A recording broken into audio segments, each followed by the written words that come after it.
Have you seen the Trimley Station building lately? It's been unoccupied and unused since 1967. That's over 50 years ago. A local community group tried to take it over and get it back into local use, but railway companies are notorious for being disinterested in working with the communities in which their customers live. It's now under threat of imminent demolition by the Greater Anglia Rail Company.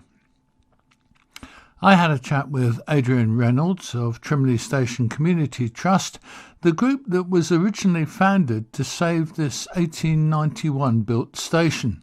They'd still like to find a way of getting the building back into use.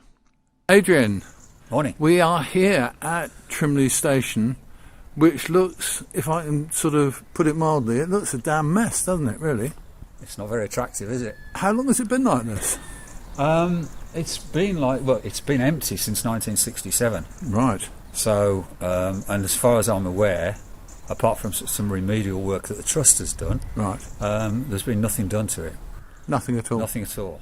And the roof on both ends and on the gable look like they're about to collapse at any moment. Yeah, indeed. And we're providing a really, really comfortable home for lots of pigeons locally.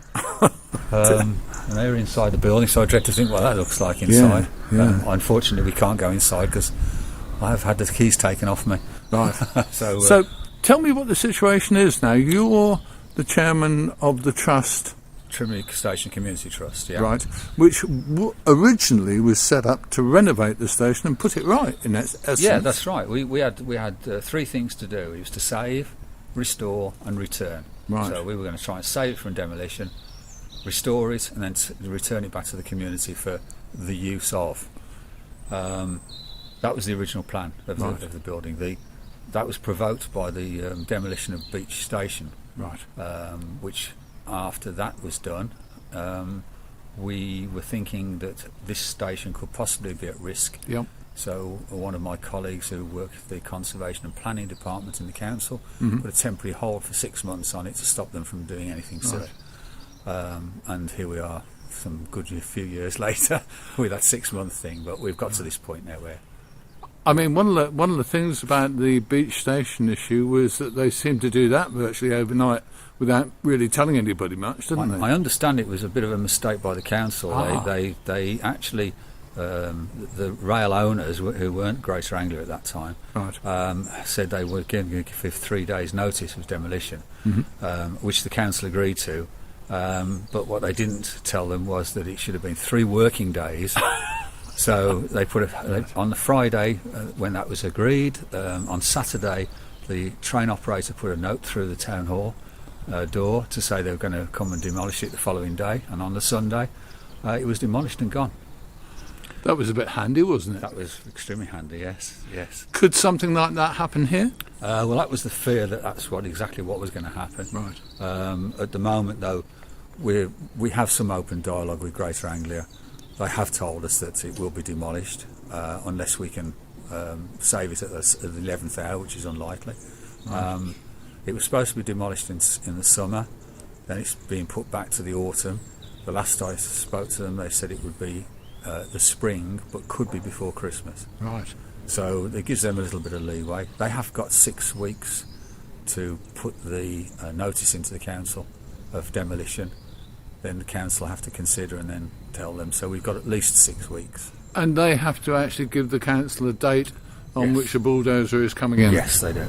Right, okay. So we'll wait for that to happen. Right. So the first thing to say to you really then is when they say that, if they say that, give me a bell for goodness sake.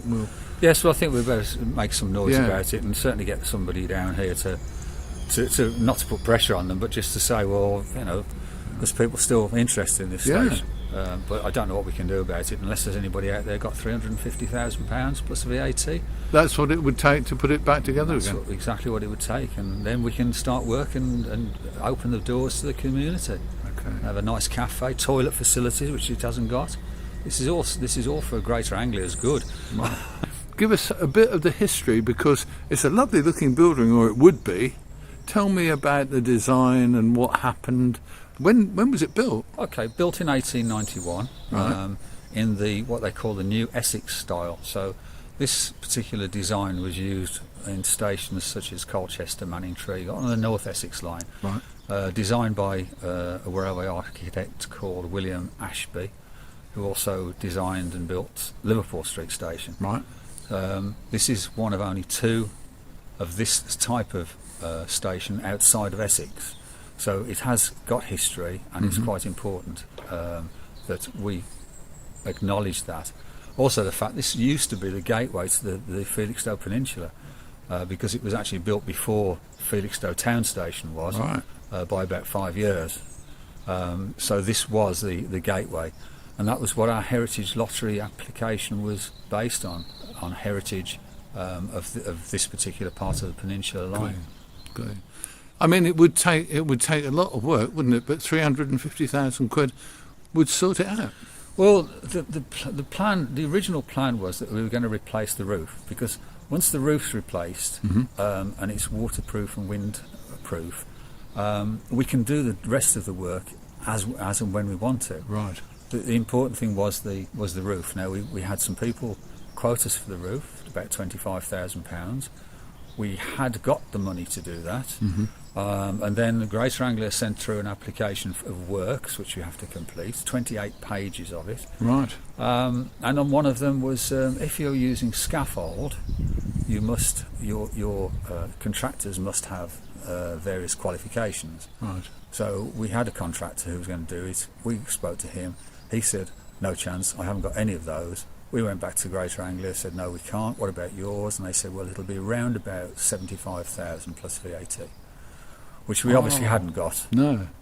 So that was that. That was the end of that. And since then, we've done some remedial work inside the building, which cost us about 11,000, to make sure that the roof was waterproof and that the timbers were in good condition to save the roof from collapsing.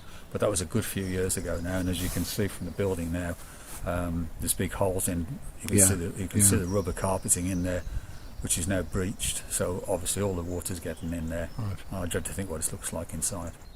What do you think's going to happen next? Is there any possibility of you getting the money together, do you think? Or do you think that Greater Anglia one day will say that's gone, goodbye? We've got a couple of things that we've got on the go. One of them is, and this is going to be very, very tenuous, but it may work. Bressingham Steam Museum have expressed an interest in taking the building. Right. I don't think Greater Anglia will let them take the building. I think it's going to take them too long to actually take it down and reassemble it. Right. But it is possible. And the other thing is, it's maybe somebody that's watching this might know somebody that knows somebody that may have some money. Our only problem at the moment is our tenancy agreement has ended with Greater Anglia, so we've got absolutely no rights on the building at all. However, they have told me if we come up with a solution, they will consider it. I don't know whether there's a solution there is to suggest to them, because from my point of view, unless we get the money, it's doomed. So Adrian, we've got a parking place here, big car park, well, the food places, some car parking the other side of the building itself. What's going to happen when they knock that down? What's going to happen to that piece of land? I understand, and this hasn't been confirmed yet because the Greater Anglia haven't put their plans in, but I understand that they're going to extend the car parking into the space where the building was. There's quite a lot of car parking space already, and as you can probably see, there's virtually no cars at all.